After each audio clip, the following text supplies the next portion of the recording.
Newborn American babies. Newborn citizens of these United States. Free and with rights guaranteed by the Constitution. But let's take a closer look. These new arrivals in a typical American town have equal legal rights. But in social class, they are not equal at status to him by his family and ascribed to him at birth. Meet Guilford Ames III, the latest addition to one of the town's upper-class families. Guilford Ames II is the wealthiest man in town. He owns a large factory. The Ames family is one of the oldest families in the community, and so it represents social prestige as well as wealth. This is where an Ames family has lived for the last 100 years, and this is where Guilford Ames III will live when he leaves the hospital with his mother. Like most of the babies here, this one, Theodore Eastwood by name, has an ascribed status of middle class. His father is Joseph Eastwood, high school educated and a white-collar worker in the Ames factory. He has a steady, skillful job and is comfortably off, but the chances are that he will not advance much beyond his present status. The mortgage on his house is on its way to being paid, and someday it undoubtedly will be.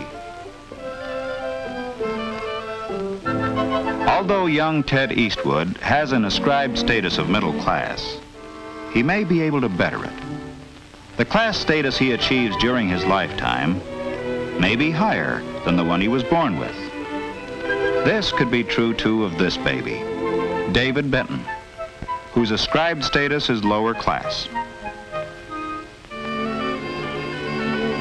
David's father is Michael Benton, an unskilled factory worker who has a meager education.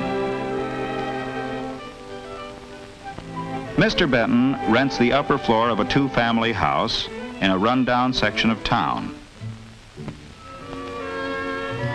The ability to rise from an ascribed status to an achieved one is called vertical mobility and is particularly characteristic of the United States. There are class lines within each general group, and these vary geographically and in relation to nationality, religion, and race. Class exists in the United States as it does everywhere, and it plays a vital part in the life of every community. Let us follow the lives of these three babies and see how class affects them.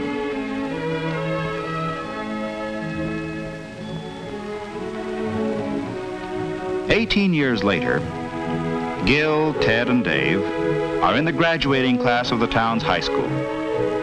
After the commencement exercises, the three boys, who are good friends, meet to say goodbye. Next fall, Gil Ames is going to attend an Ivy League university. Ted, who took a commercial course in high school, plans to get a white-collar job like his father's. Dave is going to work too, so that he can add to his family's income. Friends forever, they've said. Well, maybe in a way, but these boys come from families of different classes, and the lines of social class are real here in America, as they are everywhere, in Europe, in Asia, and even in the Soviet Union. As the years pass, class boundaries will separate Gil and Ted and Dave more and more. The boundaries between Ted's middle-class parents and Dave's lower-class parents are as important as those that lie between the upper and the middle classes.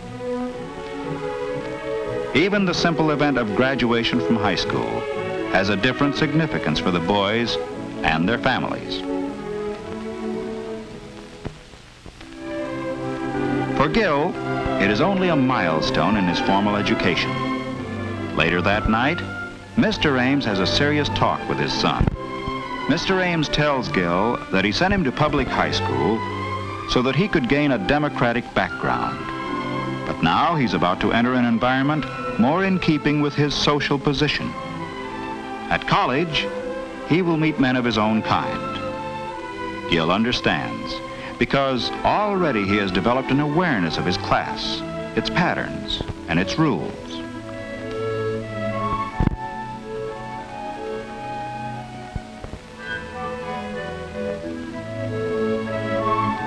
In another part of town, the Eastwoods have just finished dinner, and Mr. Future. Ted's record in high school was generally good, but there was one subject in which he excelled: drawing.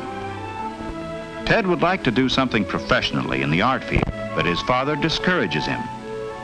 In the light of Mr. Eastwood's own experience, security lies in business and white-collar work. Ted sees his father's point of view and agrees that the commercial courses he took in high school have prepared him for office work. And so, that's the kind of job he'll look for.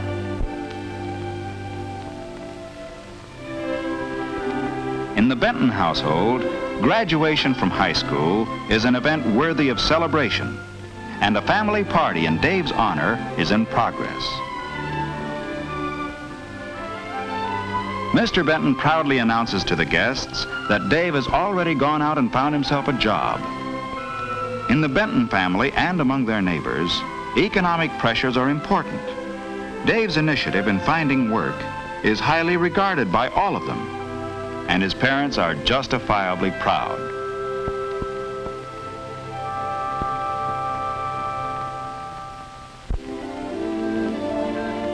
Four years later, Dave, 22 now, has a job at a local gas station. Although he's still only a gas station attendant, he's studying to be an automobile mechanic. The driver of the car is his old friend of high school days, Gil Ames. Gil has graduated from college now and is on his way to start work in his father's factory. Dave is going to be married just as soon as his job of auto mechanic comes through.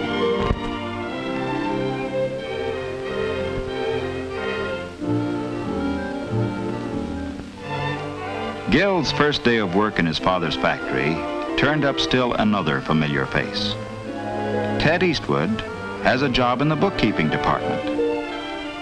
Mr. Ames is taking his son on a tour of all the departments of the factory. Someday, Gil will take over the business, and today, he's beginning to learn about it.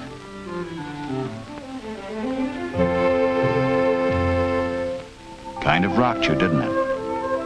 Gil Ames with his future all laid out for him. But you're Ted Eastwood, stuck in a job you'll be in all your life.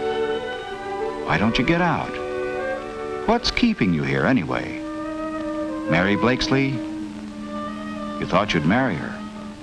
But remember what she said that day in the car? Her car, of course.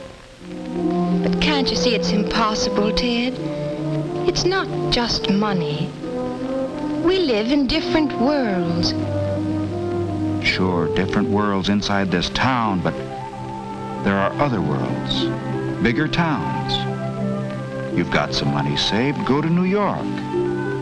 Give it a try for 6 months. And if you fail, only you're not going to fail. And Ted didn't fail. He had talent and the ability to work hard. He started with a job in the art department of a large advertising agency.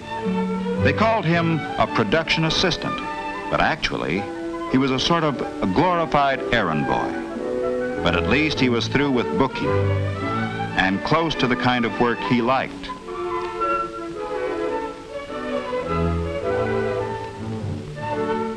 At night, he took courses in commercial art and advertising and spent a good deal of his free time working and studying at home. In the years that followed, Ted gained a thorough technical knowledge of his field.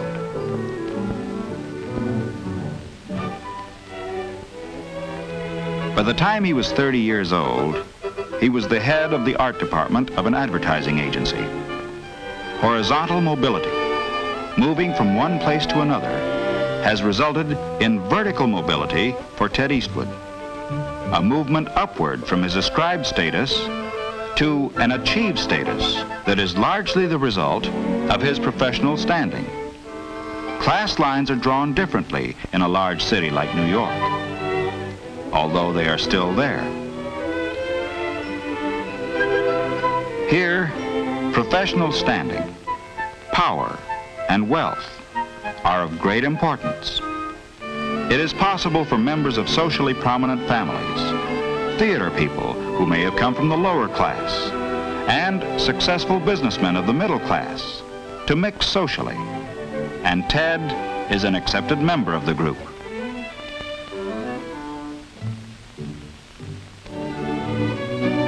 But when Ted returns to his hometown on a vacation, how does he fare? Has he a new achieved status back there too? When he meets the girl he wanted to marry, have things changed? The town is small enough so that Mary has heard about Ted's success in New York. But this isn't New York. Mary is married to Gil now, and although they are friendly enough toward Ted, he still isn't part of their world, and he never will be. In this town, the ascribed status of his parents is still the class to which he belongs.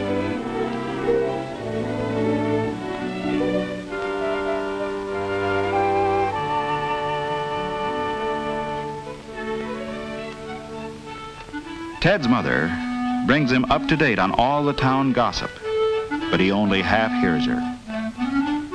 The meeting with Mary has stirred old memories in him. He's remembering what she said to him about different worlds. He knows now that to her and Gil, he's still the nice kid from the wrong side of the railroad tracks, no matter how successful he is. His achieved status is higher than that of his father's because he has a profession, but that status depends on a place. In this case, New York. Dave Benton, on the other hand, has changed his status hardly at all.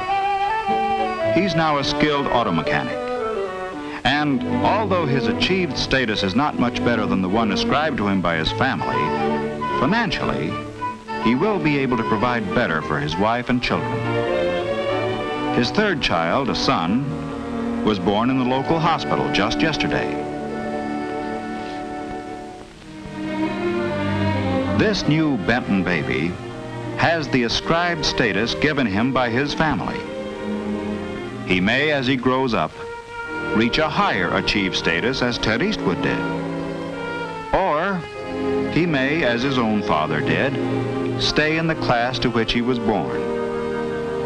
His vertical mobility will depend greatly upon him, his character, his talents, and abilities. It will possibly depend, too, upon geographical mobility, because the criteria for class boundaries vary from place to place. And so it will be for all these babies, all citizens, all equal before the law, but not the same by standards of class.